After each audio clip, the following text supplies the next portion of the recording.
One of the first things you can do is get started with creative mode. Creative mode doesn't just allow you to have an infinite amount of blocks to practice building, but it also allows you to play around and not have to worry about anything major happening. You can take a look at the different mobs that are going around, and even test out some of the game mechanics and see what everything does. And like I said before, you can use creative worlds to practice building. You have an infinite amount of blocks that you can use, and it's a great way to just test out different building styles and seeing what works together. But you don't have to use it in a normal looking Minecraft world like this. You can also use it in a flat world. I like to use flat worlds in creative mode to test out different redstone projects, as well as complete tasks that are only achievable by the hardcore players out there.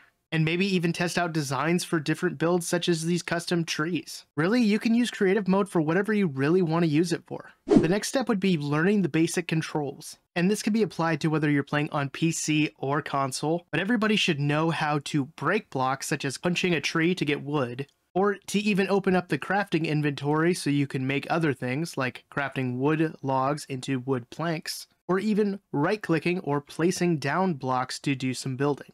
One of the best resources out there has been Pixel Riffs, who does a Minecraft survival guide where he actually goes through every single control in the game. So if you guys haven't, go check out his tutorial to see more on the controls of Minecraft. So let's say that you have the controls down now. Next, you should learn how to make a basic shelter. Now, your first shelter doesn't have to be anything spectacular. It could even be a basic box to get you started. Well, it's not pretty, but it's home.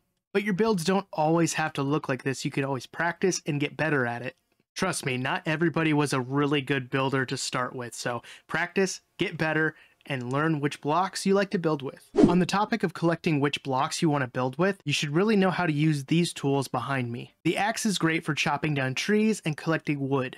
Don't get me wrong, you can always punch a tree to get wood, but this is very slow and time consuming. If you switch to an axe, it's so much quicker, so I definitely recommend using one of these to collect your materials if they're made of wood. They also make a pretty good weapon if it's all you have on you. Next, I'd learn how to use the pickaxe so that way you can collect different variants of stone. Like before, you can always punch blocks to break them, but the only way that you're actually going to collect any sort of stone is by using a pickaxe. I recommend starting with iron and working your way up to diamond and then netherite. Also, this is diorite. We don't use this. Oh, great. It's our best friend. Next, let's talk about the sword. Like I said before, the axe can be used as a weapon, but I highly recommend using a sword because it allows you to take out this guy. Nobody likes this guy at all. Get back here. Where do you think you're going?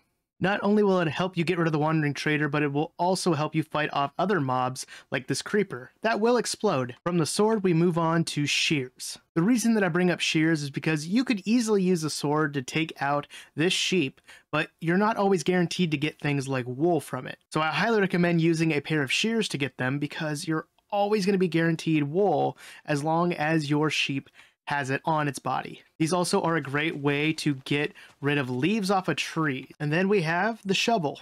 The shovel is pretty self-explanatory. Use it to pick up dirt, sand, even gravel, and you can also use it in the nether to pick up different types of nether soil like soul sand and soul soil. Do you have a favorite tool from the ones behind me? Let me know in the comments down below. And another thing that every Minecraft player should know how to do is craft things. The crafting table is going to be your best friend because you're able to combine a bunch of different items together to create new ones. Just as an example, this is a very basic one, but if you were to take 8 oak planks and put them in a circle in the crafting table, you get a chest. You can then use that chest as storage to store any sort of items that you want. Like I said, this is a very basic example, but if you want to know more about crafting and not have to do a lot of Google searching, go to minecraft-crafting.net and it will show you crafting recipes for so many different items in the game. I hope these 5 different habits were helpful to somebody, and if they were, please let me know in the comments down below. YouTube thinks you guys will like these videos, so go ahead and click on one of those if you want to see more of my content, and don't forget to check out the links in the description for all my social media. I'll see you guys in the next one. Always remember, the most important thing is to be odd and wash your hands. Peace, guys.